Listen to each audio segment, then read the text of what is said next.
Perbincangan ahli Parlimen beragama Islam perkasa Undang-Undang Syariah. Kawalan sempadan negara pada tahap tertinggi.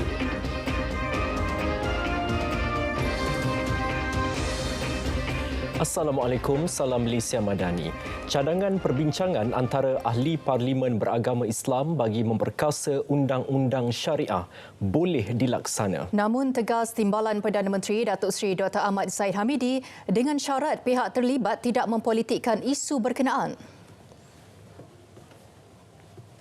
Soal perbincangan boleh diadakan, tetapi kita mesti bersama-sama menelaah tentang soal penyatuan fikrah dan tidak menjadikan politik sebagai garis utama. Setelah kita terhentak ke dinding, baru kita menyebut tentang mahu memanggil seluruh orang Islam untuk mengadakan perbincangan mengenai perkara itu. Beliau berkata demikian sebagai mengulas kenyataan Timbalan Pesuruhjaya 2 PAS Kelantan Datuk Muhammad Amar Ni Abdullah yang mengajak semua pihak terutama ahli Parlimen beragama Islam untuk bergabung berbincang mengenai memperkasakan Undang-Undang Syariah. Dalam masa sama, beliau menegaskan keputusan Mahkamah Persekutuan yang membatalkan 16 peruntukan kesalahan di bawah enakmen Kanun Jenayah Syariah 1 Kelantan 2019 tidak perlu dipolitikkan. Ini kerana keputusan yang dibuat Mahkamah Persekutuan itu berkait dengan perundangan diluluskan oleh Dun Kelantan dan bukannya berkenaan Mahkamah Syariah. Jabatan Kehakiman Syariah Malaysia yang menyokong keputusan Mahkamah Persekutuan itu menjelaskan ia melangkaui bidang kuasa yang diberi kepada Badan Perundangan Negeri. Perbuatan yang bertentangan dengan hukum Islam masih menjadi suatu kesalahan di bawah hukum syarak. Kesalahan yang sama masih boleh diambil tindakan penguatkuasaan di bawah undang-undang yang berkaitan seperti liwat di bawah kanun keseksaan dan perbahasan halal di bawah Akta Perihal Dagangan. Keputusan itu juga disifatkan pengukuhan kepada perundangan Islam di Malaysia. Mahkamah Persekutuan dalam penghakimannya menyatakan hukuman takzir yang terdapat dalam Mahkamah Syariah adalah selari dengan kanun keseksaan di Mahkamah Sivil.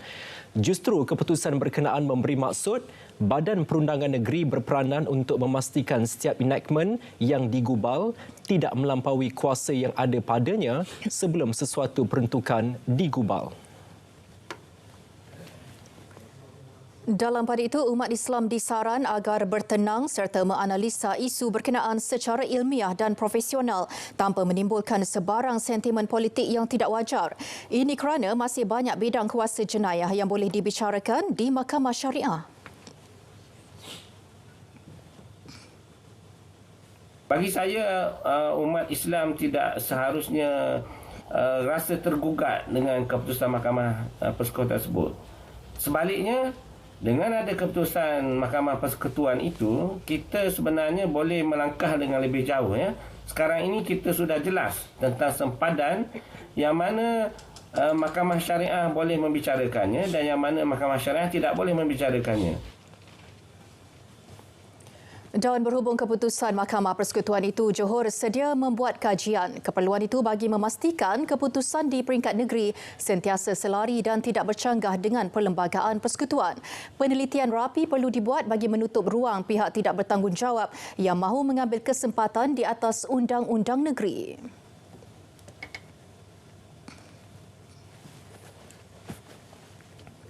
Di peringkat negeri Johor, kita perlu membuat kajian yang lebih teliti kerana kita pun tidak mahu kontradik apa yang diputuskan di peringkat persekutuan berbeza dengan apa yang diputuskan di peringkat negeri.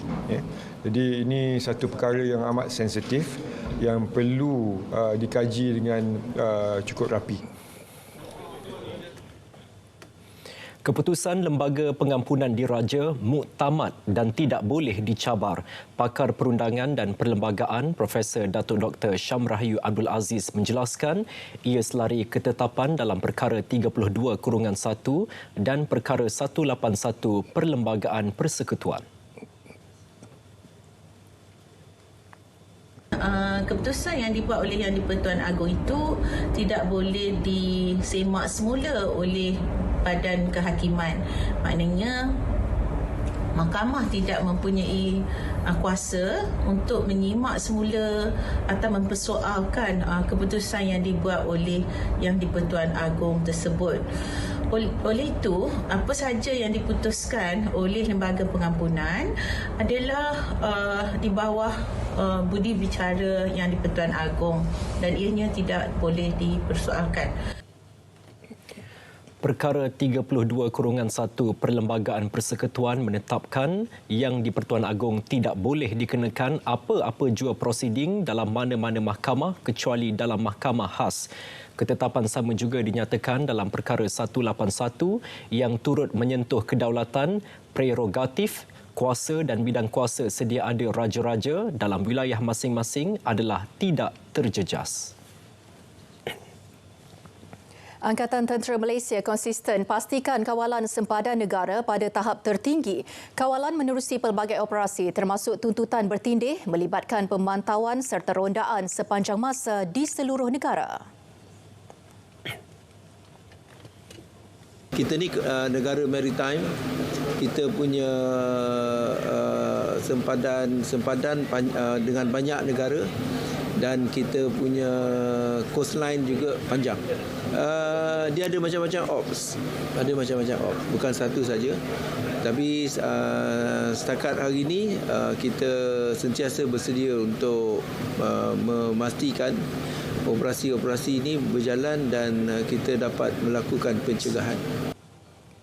Perolehan aset baharu juga sentiasa dilakukan bagi memastikan kesiapsiagaan ATM. Selain itu, ATM sentiasa meningkatkan keupayaan, kemampuan dan pengalaman melalui latihan ketenteraan yang dijalankan dengan kerjasama negara lain.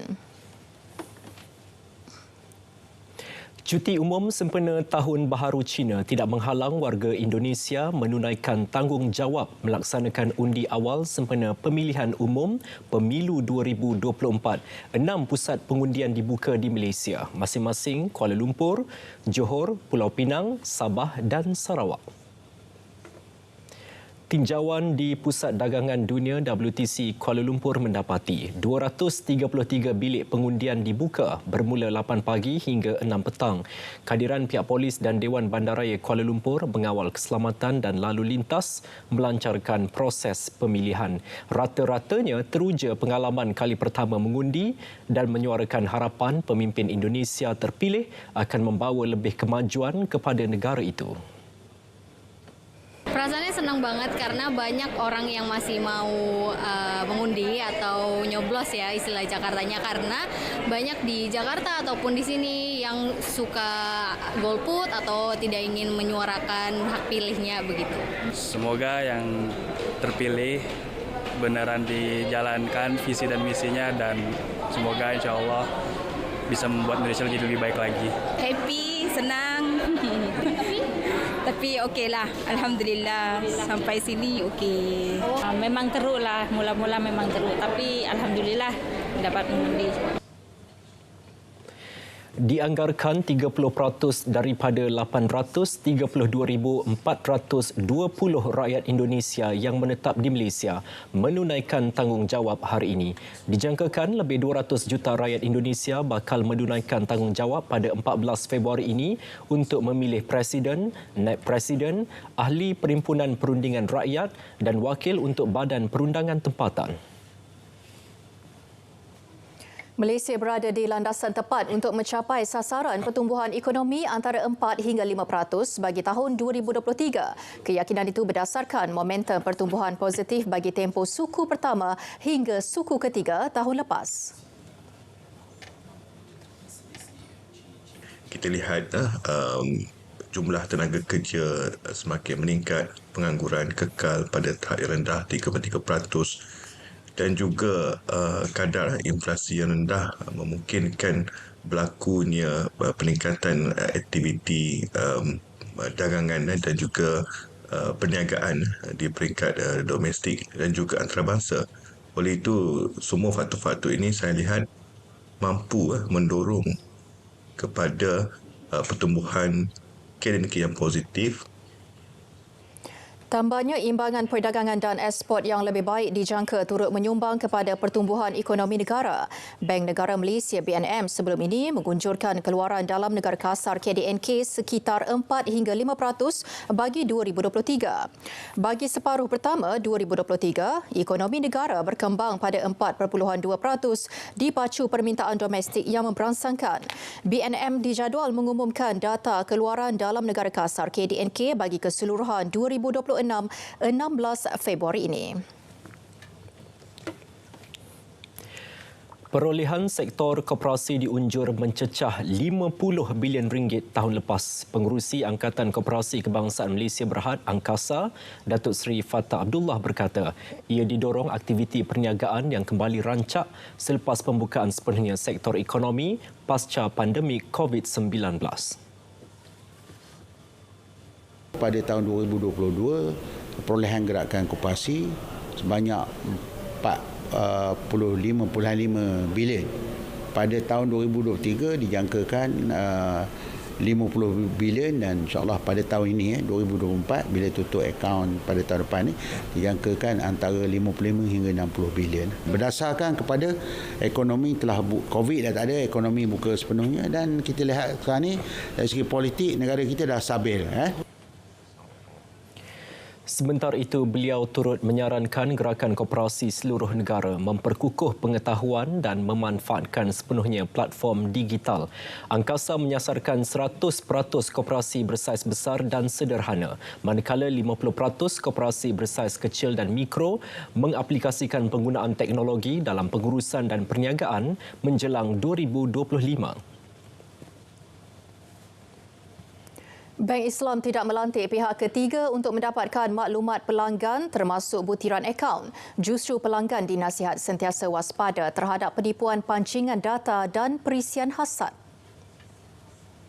Pancingan data melibatkan penghantaran email atau mesej daripada pihak menyamar sebagai syarikat sah agar penerima mendedahkan maklumat peribadi. Manakala perisian hasad direka untuk mendapatkan maklumat kawal dan serang peranti peribadi pengguna. Pelanggan dinasihat tidak klik atau muat turun teks atau email yang mengandungi pautan tidak sah.